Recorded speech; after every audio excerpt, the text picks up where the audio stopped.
recognize myself for 5 minutes. Mr. Sohoni, you have kind of a unique vantage point into the landscape of education in America with Teach for America, which places recent college graduates at schools all across the country. So, and your students or your teachers arrive at their schools well-trained with how to use AI, but I'm sure they confront a variety of conditions in schools all across the country as far as how AI is being utilized. Could you give us some sense as to what that landscape looks like, how much variation there is in terms of the use of AI in classrooms?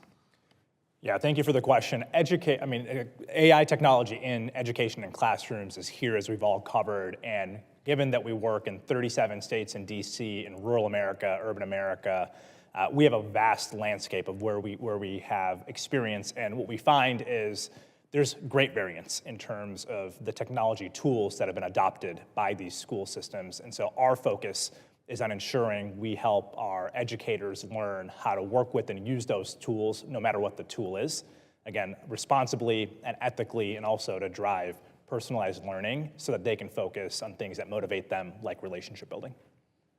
Yeah, the heart of TFA's mission is to close the achievement gap that exists in American education. Do you see AI as a sort of a tool for doing that?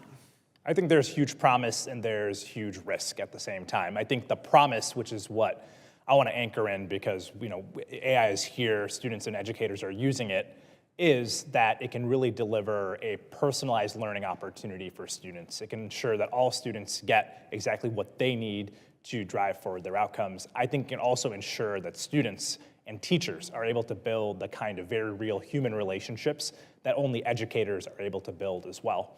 At the same time, I think it is not a foregone conclusion that we will have that future, in large part because if this technology goes into schools and into classrooms without support for students or without training for teachers, it could also be used in ways that diminish critical thinking that students are doing, or it could be used as a shortcut to seemingly drive forward student outcomes, but ultimately do not. Yeah, I think that's really key, and the point raised by Mrs. Knox about supporting professional development across the country, I think is really vital because I think that this technology does have extraordinary power to close achievement gaps, but if it's adopted in ways where it benefits some areas but not others, it could also serve to exacerbate that gap. So it's really important that we get it right. Finally, we've been talking a lot today about how AI for teachers can optimize kind of the back end of teaching, if you will, in terms of administrative tasks and so forth. But there's also, I believe, especially as models get more advanced, the opportunity to open up a whole new kinds of pedagogical experiences. And maybe I'll open this up to Mrs.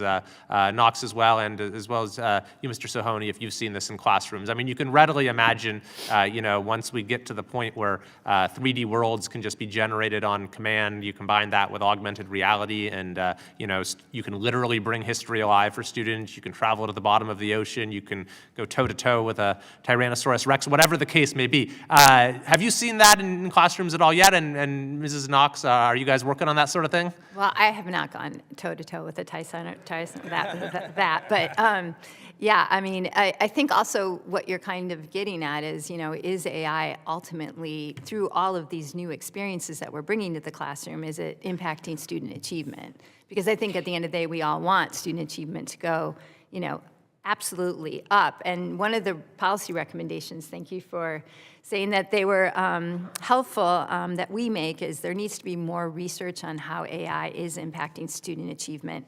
And I just wanted to share a quick story with you. I spoke with a high school teacher in Colfax, one of the high schools, and I asked him if he felt that if his students were learning more because he's using AI tools. And he emphatically said, absolutely yes. And so I asked him to break it down a little bit for me, and he said, basically, my big issue is that I have to engage students for them to actually want to learn. And the best way to do that is to take whatever lesson or concept I'm trying to teach and really focus it on something that they are very interested in. And in the past, I might find out what that is, but it would take me an entire year to shift my curriculum. Now it takes me potentially a day. I can get the presentation built, the rubrics built, I can get the research done to prove that all this information's there, and I can verify it. But what that lets me then do is and now he's using the Socratic teaching method. So now he's got the content, now he's got the Socratic teaching method, he's asking the harder questions, and he's convinced because of all of this, his students are learning a lot more. Fascinating. Well, thank you very much. I'm out of time. If you have examples, and Mrs. Blatt as well, that you'd like to share as the hearing goes on, those would be great to hear. I'll now recognize the ranking member, Ms. Bonamici. Thank you, Mr. Chair.